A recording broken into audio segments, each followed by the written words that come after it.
Hello everyone, আজকে আমি আপনাদের সাথে একটা ইনফরমেশন শেয়ার করব। যারা নারায়ণগঞ্জ থেকে পাপ্পু লেদার, সবাই চিনেন পাপ্পু লেদার, যারা শু, চেলসি বুট এবং তার যৌবন বুট, এগুলোর জন্য অনেক ফেমাস। তো কিভাবে যেতে হয় নারায়ণগঞ্জ থেকে, চলেন আমি আপনাদের সাথে শেয়ার করি।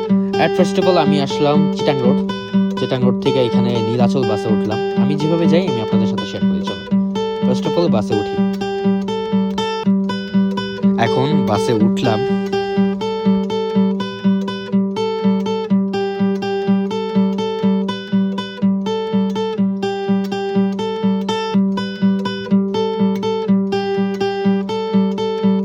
আচ্ছা, চিটাং রোড থেকে বাসে ওঠার পরে নীলাচলে আপনারা নামবেন সবাই সায়েন্স ল্যাব, সিটি কলেজের এখানে।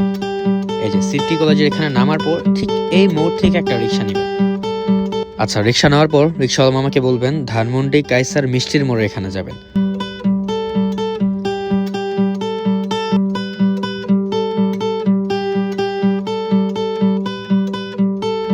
ঠিক এখানে আয়সা নামাই দিবে।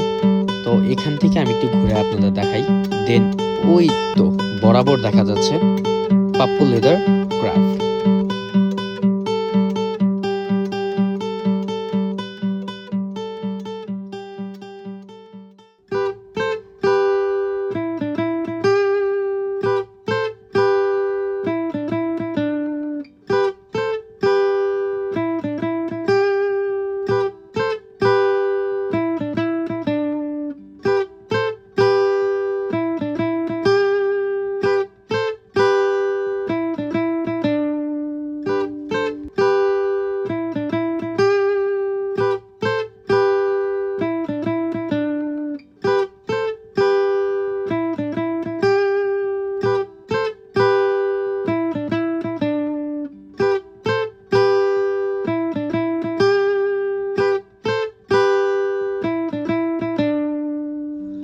হ্যালো এভরিওয়ান, আজকের ভিডিওটা ছিল এতটুকুই। আমি কিছু ইনফরমেশন আপনাদের দিয়ে রাখি, লাইক এটার ওপেনিং টু ক্লোজিং টাইম হচ্ছে বিকেল 5টা থেকে রাত 12টা পর্যন্ত, আর এটা সপ্তাহে 7 দিনই পাওয়া যায়। সো এরকম আরো খাবারের ইনফরমেশন টাইপিং ভিডিও পেতে হলে আমাকে ফলো করে রাখতে পারেন। থ্যাংকস ফর ওয়াচিং, দেখা হবে নেক্সট কোনো ভিডিওতে। Tata, by.